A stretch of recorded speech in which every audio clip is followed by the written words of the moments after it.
안녕하십니까. 행복이야기 네 번째 시간입니다. 오늘 이야기는 더 행복한 한국 사회를 위해 필요한 두 가지입니다. 행복한 사회나 개인을 위해서 필요한 것이 많이 있죠. 그런데 오늘 말씀드릴 이 요인은 우리 사회가 부족한 요인입니다. 그래서 이 두 요인이 더 보완된다고 한다면 한국 사회가 훨씬 더 행복해질 수 있겠다는 그런 요인입니다. 그리고 이 요인은 개인적인 요인임과 동시에 사회적인 요인이기도 합니다.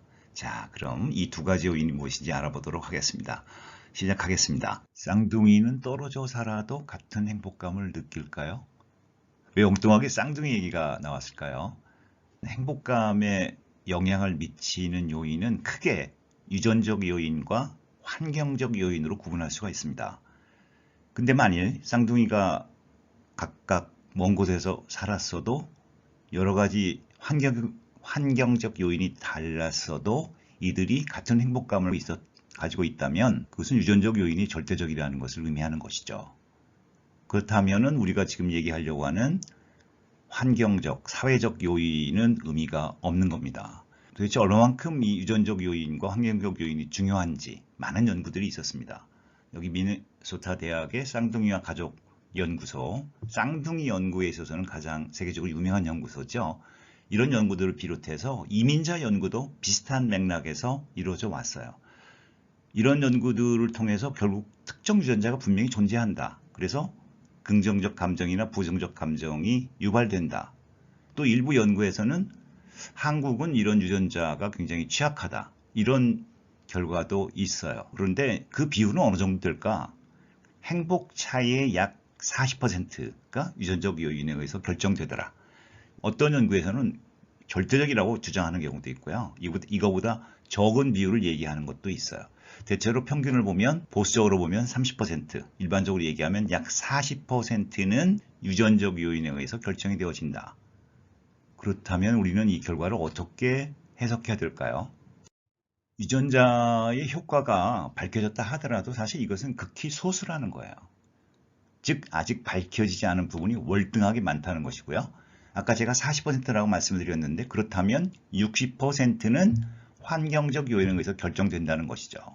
그리고 유전적 요인이라고 해서 그 효과가 고정된 것이 아니라는 겁니다. 그것이 나타나는 과정에는 환경과의 상호작용이 중요하다는 것이죠. 그러니까 유전적 요인에 의해서 설명되는 부분이 적지 않지만 환경적 요인의 중요성이 더욱 부각되는 측면이라고도 볼 수 있습니다. 국가 수준에서 요인들을 한번 좀 살펴보도록 할게요. 굉장히 많습니다. 인과학적 요인, 경제적 요인, 사회관계적인 요인, 역량, 문화가치, 삶의 목표, 환경, 교육, 거버넌스, 안전 이런 것들이 다 중요하죠. 다 중요하지만 좀 더 여기서 주목할 거는 좀 더 사회적 요인이라고 말씀을 드렸고요. 세계 행복 보고서에서는 어떤 요인을 강조하고 있는가, 그리고 그 중에서 한국 사회가 부족한 요인이 무엇인지 이렇게 얘기를 전개시켜 보도록 하겠습니다. 세계 행복 보고서에서 보면 6가지 요인을 문제 삼습니다. 왼쪽에 보이는 것이 1인당 GDP, 건강, 기대, 수명이고요. 오른쪽에 보이는 것이 사회적 지지, 선택의 자유, 관용, 부패인식. 그러니까 왼쪽에 있는 거는 이걸 집합적 변수라고 그래요. 그 나라에 사는 사람들이 버는 돈이라든지 수명의 평균을 이제 낸 거고, 오른쪽에 있는 거는 사람들한테 물어본 거죠. 사회적 지지는 뭐 곤란할 때 당신을 도와줄 수 있는 친척이나 친구가 있는가. 선택의 자유는 인생에서 무엇을 할지 선택하는 자유에 대해서 만족하는가. 그 다음에 관용은 다른 사람들을 위해서 이제 도움을 준. 그래서 여기서는 이제 돈을 기부한 적이 있는가. 부패인식은 정부나 기업에 부패가 있는가 없는가. 이걸 이제 평균을 내는 거거든요. 아마 선택의 자유나 부패인식 이런 거는 좀 생경하게 느껴질 수도 있는데 이 요인을 굉장히 중요하게 봅니다. 6개 요인이긴 하지만 앞에서 잠깐 봤던 사회문화적 요인들을 압축한 그것을 대변하는 요인이라고 볼 수도 있습니다. 자, 그럼 이 6개 요인 중에서 평가적 행복에 가장 큰 영향을 미치는 건 뭘까요? GDP요? 네, 그렇게 예상이 되고 있긴 하지만 여기 한번 볼까요? 지금 2019년하고 2021년에 설명하는 비율이 지금 빨간 글씨는 2019년 거고요. 검은 글씨는 2021년 겁니다. 보시면 근데 작년의 경우는 1인당 GDP가 이제 38%, 사회적 지지가 24%였어요. 근데 2019년의 경우에는 오히려 사회적 지지가 더 높았죠. 예상보다 사회적 지지의 설명력이 상당히 높습니다. 그래서 GDP하고 사회적 지지를 합하면 60% 정도가 되고요. 그 다음은 선택의 자유하고 건강, 기대, 수명입니다. 선택의 자유가 건강, 기대, 수명보다는 약간 떨어지지만 차이가 크지 않아. 이 둘을 합하면 약 30%가 되고요. 그 다음에 관용과 부패, 인식. 요게 이제 한 10% 정도가 되죠. 평가적 행복에 대한 거는 그러니까 가장 중요한 두 가지 요인이 1인당 GDP와 사회적 지지, 다음으로 건강, 기대, 수명과 선택의 자유, 다음으로 관용과 부패, 인식, 이렇게 정리할 수가 있습니다. 체감 행복에는 이 6개 요인이 얼마만큼 영향을 미치고 있을까요? 오른쪽에 보시면 평가적 행복 이외에 긍정정서, 부정정서에 대해서 6개 요인이 미치는 영향력의 크기가 색깔로 구분되어 있습니다. 이거는 제가 보고서 있는 내용을 정리를 한 것입니다. 근데 이것도 좀 복잡하죠. 제가 정리를 다시 해드리면 이런 얘기가 되죠. 사실 체감 행복에서 가장 중요한 것은 긍정정서입니다. 긍정정서에 영향을 가장 많이 미치는 두 가지 요인은 사회적 지지와 선택의 자유입니다. 그리고 GDP의 영향력은 크지 않습니다. 평가적 행복과 긍정정서를 종합해보면 결국 사회적 지지, 선택의 자유가 가장 중요한 요인이다 라고 하는 사실을 확인할 수 있습니다.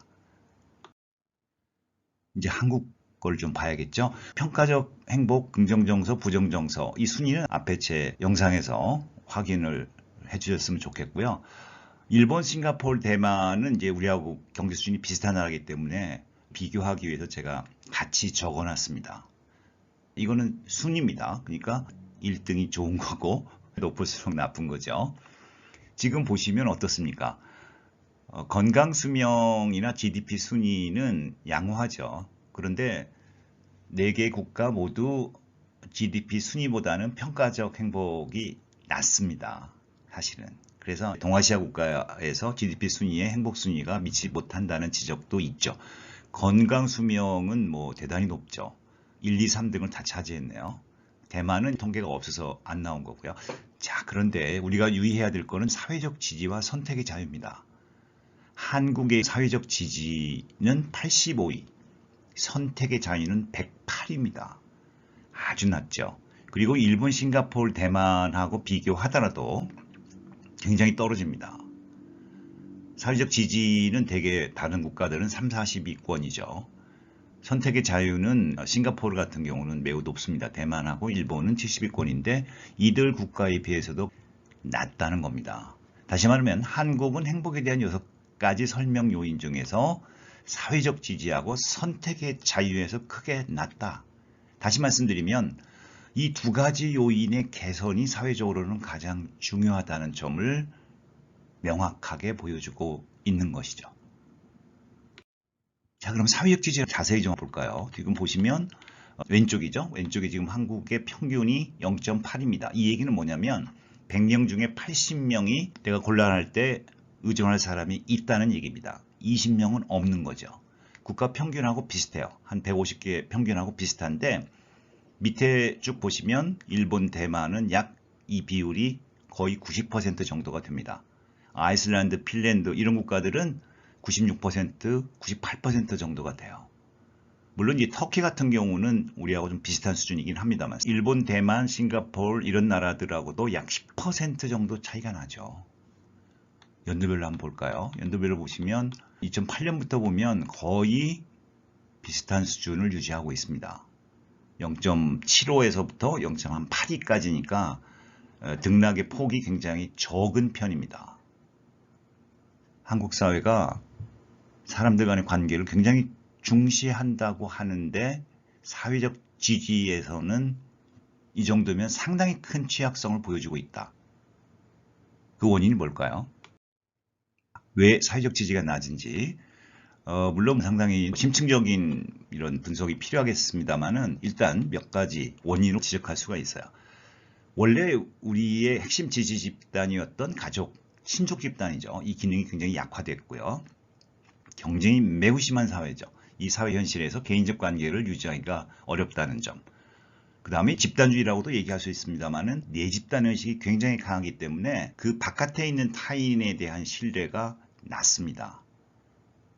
그 다음에 새로운 사회적 지지 소외층, 청년이라든지 고령자가 등장하고 있는데 여기에 대한 이제 사회적 대응이 매우 미흡하다는 점도 지적을 할 수가 있습니다. 선택의 자유의 국가별 비교하고 추이를 한번 살펴볼까요? 2021년에 선택의 자유의 비율을 비교를 해보겠습니다. 전체 150개 국가의 평균은 0.78입니다.